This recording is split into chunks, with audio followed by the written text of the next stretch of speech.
എന്തിനാണോ ഈ മോട്ടർ ഇവിടെ കൊണ്ടുവച്ചത്? എടുത്തു മാറ്റോ. ഈ നടുറോട്ടിൽ ഇതിവിടെ കൊണ്ടുവച്ചത് ആരാന്നാ ചോദിച്ചത്? പാവപ്പെട്ട പണക്കാർക്ക് ഇവിടെ ജീവിക്കാൻ പറ്റില്ലെന്നാണല്ലോ. എടുത്തു മാറ്റാൻ. ഇതെടുത്ത് മാറ്റിയില്ലെങ്കിൽ ഞാനിത് പാടത്തേക്ക് എടുത്ത് മാറ്റും. ഞാനൊന്ന് മൂത്രം ഒഴിക്കുകയായിരുന്നു. റോഡിൽ വിലങ്ങനെ ഇതിങ്ങനെ കൊണ്ടുവച്ചാലേ തനിക്ക് മൂത്രം വരുള്ളൂ. ഈ വൃത്തിക്കാരനാണോ താൻ? പെട്രോൾ ഒഴിച്ച് കത്തിക്കും ഞാനിത്. ആണോ? എങ്കിലത് അറിയാൻ തന്നെയാ ബൈക്ക് ഇവിടെ കൊണ്ടിട്ടത്.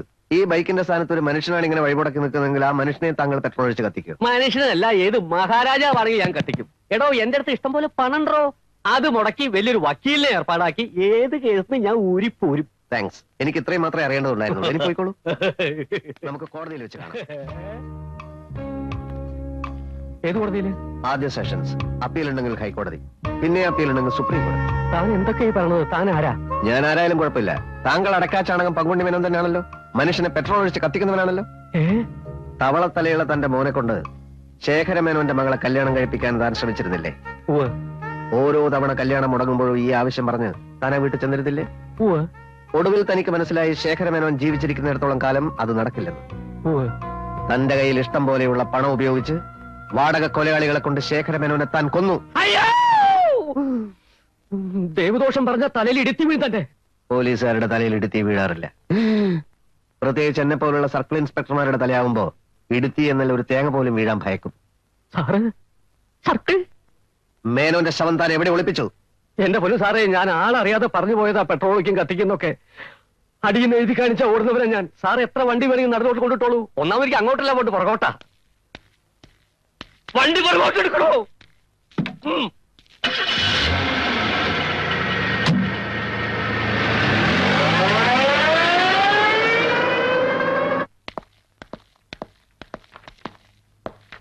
കോൺട്രാക്ടർ ഹരീന്ദ്രൻ? അതെ. പ്ലീസ്. പരാതി ഞാൻ വായിച്ചു. മിസ്റ്റർ ശേഖർമേനന്റെ മക്കളാണോ മൂന്നുപേരും? അതെ. പോലീസ് കാര്യമായൊന്നും ചെയ്തില്ല? ഇല്ല സർ. ചെയ്യില്ല. പ്രോഫിറ്റബിൾ കേസാണെന്ന് തോന്നിക്കാണില്ല. മിസ്റ്റർ ഹരീന്ദ്രൻ, ഞാൻ ഡൽഹിക്കാരനാ. നിങ്ങളുടെ സ്റ്റേറ്റിനെ സർവ് ചെയ്തുകൊണ്ട് നിങ്ങളുടെ സ്റ്റേറ്റ് അഫയേഴ്സിനെ ഞാൻ കുറ്റപ്പെടുത്താൻ പാടില്ല. ഇവിടെ എല്ലാം താറുമാറായി കിടക്കുകയാണ്. ആർക്കും ആരോട് ഒരു ഉത്തരവാദിത്വമില്ല. 99% കള്ളന്മാരാ. അങ്ങനെ ആയിപ്പോയി സർ. നേര് പറഞ്ഞാൽ താങ്കളെപ്പോലെ നോർത്ത് ഇന്ത്യൻ കേഡറിലുള്ള IAS ഓഫീസേഴ്സ് ആണ് ഞങ്ങൾക്ക് ഇപ്പൊ ആകെയുള്ള പ്രതീക്ഷ. അതുകൊണ്ടാണ് ധൈര്യമായിട്ട് ഇങ്ങോട്ട് പോകുന്നത്. ഇത് ഞാൻ നോക്കിക്കോളാം. വേണ്ടി വന്നാൽ out of the way I'll make them act immediately. സങ്കടപ്പെടാതിരിക്കൂ കേട്ടോ. I am with you and you can come to me at any time. അല്ലെങ്കിൽ ഒന്ന് ഫോൺ ചെയ്ത് അപ്പപ്പ എന്നോട് കാര്യങ്ങൾ പറഞ്ഞാൽ മതി. Thank you sir. You are welcome.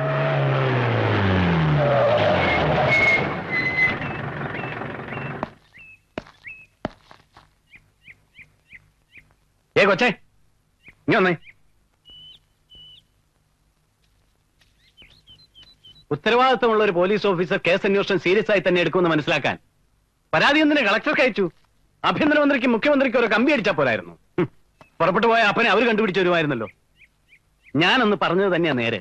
മക്കള് കാരണം ജീവിതം എടുത്ത ശേഖരമേനോൻ കുറ്റിപ്പുറത്തുനിന്ന് ഒരു സെക്കൻഡ് ക്ലാസ് ടിക്കറ്റ് എടുത്ത് സെപ്റ്റംബർ 13 ബോംബെക്ക് വണ്ടി കയറി. അതിനുള്ള രേഖകളെല്ലാം എന്റെ കയ്യിലുണ്ട്. മനസ്സിലായോ? എന്റെ പൊന്നു കൊച്ചേ, ഇനി ബോംബെ ചെന്ന് മേനോനെ കണ്ടുപിടിക്കണമെന്നാണെങ്കിൽ ആ കളക്ടറോട് എന്ന് പറഞ്ഞാൽ മതി. ജീപ്പറോ.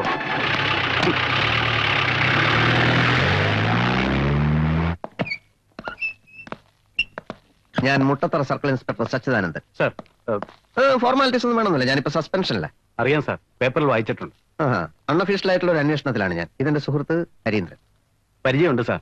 പറയീസേ, ചായ ശരിക്ക് പാലൊഴിച്ച് നന്നായിട്ട് അടിച്ചെടുത്തോളാൻ പറ. പതയുണ്ടാകും സാർ. ടേസ്റ്റിയാ. ചായ ഒന്നും വേണ്ട. നിങ്ങൾ ഇന്ന് ശേഖരമേനോന്റെ മകളെ കണ്ടു എന്ന് പറഞ്ഞു. അതായത് കളക്ടറിനെ വിളിച്ച്. മനസ്സിലായി. മേനോന്റെ തിരോധാനത്തെ കുറിച്ച് നിങ്ങൾക്ക് കിട്ടിയ പുതിയ ഇൻഫർമേഷനെ പറ്റിയാണ് ഞങ്ങൾക്ക് അറിയേണ്ടത്. സാർ, ഇത് സെപ്റ്റംബർ 13 കുറ്റിപ്പുറത്തുനിന്ന് കുർള എക്സ്പ്രസിൽ ടിക്കറ്റ് ബുക്ക് ചെയ്തവരുടെ ചാർട്ടാണ്. ദേ കണ്ടോ. P. Sekhara Menon, 58 years old, male, Kuttippuram to Bombay, seat number 21. Yes, ഇത് അദ്ദേഹം തന്നെ.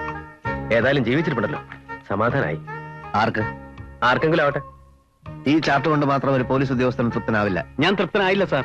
അതുകൊണ്ട് വിശദമായ ഒരു അന്വേഷണം തന്നെ നടത്തി. അങ്ങനെയാണ് ശേഖരമേനോന്റെ കൂടെ യാത്ര ചെയ്ത ഒരു ഹമീദിനെ ഞാൻ കണ്ടെത്തിയത്. ഏത് ഹമീദ്? സഫർ ട്രാവൽസിലെ ഒരു ജീവനക്കാരനാണ് ഹമീദ്. ഹമീദ് ഞാനാണ്. എന്നാ കാര്യം? ഞങ്ങളെ SI മാത്യു വർഗീസ് അയച്ചാണ്. ആ ഇരിക്കൂ. ഒരു ചെറിയ കാര്യം അറിയാൻ വേണ്ടിയായിരുന്നു. പറയൂ. താങ്കൾ കഴിഞ്ഞ സെപ്റ്റംബർ 13-ാം തീയതി കുർള എക്സ്പ്രസിൽ യാത്ര ചെയ്തിരുന്നു. ഉവ്വ്. നിങ്ങൾ ആ ശേഖരമേനോന്റെ ബന്ധുക്കളാണോ? അതെ. SIയോട് ഞാൻ പറഞ്ഞാണല്ലോ എല്ലാം. അതെ, പക്ഷേ ഡീറ്റെയിൽസ് ഒന്നും അറിയാൻ. ഞാൻ കയറിയത് തിരൂരിന. കുറ്റിപ്പുറത്ത് എത്തിയപ്പോഴാണെന്ന് തോന്നുന്നു ഈ പറയുന്ന ശേഖരമേനോൻ കയറി. അതൊന്നും ഞാൻ അയാളെ ശ്രദ്ധിച്ചില്ല. ഞാനൊരു പുസ്തകം വായിച്ചുകൊണ്ടിരിക്കുകയായിരുന്നു. ഇടയ്ക്കൊരു തേങ്ങലിട്ട് നോക്കിയപ്പോ എതിരെ ഇരുന്ന മനുഷ്യൻ കരയുകയും മൂക്കിയിട്ടെന്നൊക്കെ കണ്ടു. കാഴ്ചയിൽ മാനിനും തറവാടിയുമായ പ്രായം ചെന്നൊരു മനുഷ്യൻ കരയുന്ന കണ്ടപ്പോ സ്വാഭാവികമായി അയാളൊന്ന് നോക്കി. എന്നിട്ട് പുസ്തകം മടക്കി വെച്ച് എന്ത് പറ്റി ഞാൻ ചോദിച്ചു. മറുപടി ഒന്നും പറഞ്ഞില്ല, വെറുതെ നോക്കിയതേ ഉള്ളൂ. കുറച്ചു കഴിഞ്ഞ് ചായക്കാരൻ വന്നപ്പോ പുള്ളിക്കാരൻ ഞാൻ ഒരു ചായ ഓഫർ ചെയ്തു. നിർബന്ധിച്ചപ്പോ കുടിച്ചു. പിന്നെയാണ് അയാൾ ശേഖരമേനോനാണെന്നും ബോംബെക്ക് പോവുകയാണെന്നും ഓരോന്നോർത്ത് കരഞ്ഞു പോയതാണെന്നൊക്കെ പറഞ്ഞത്. ഞാൻ യാത്ര പറഞ്ഞ് പാലക്കാട് ഇറങ്ങുകയും ചെയ്തു. ബോംബെയിൽ നിന്ന് ഇതുവരെ അദ്ദേഹം മടങ്ങി വന്നില്ലേ? ഇല്ല. കുറെ നാൾ കഴിഞ്ഞ് തിരിച്ചു വരുമെന്ന് എന്നോട് പറഞ്ഞാട്ടാണ് എന്റെ ഓർമ്മ.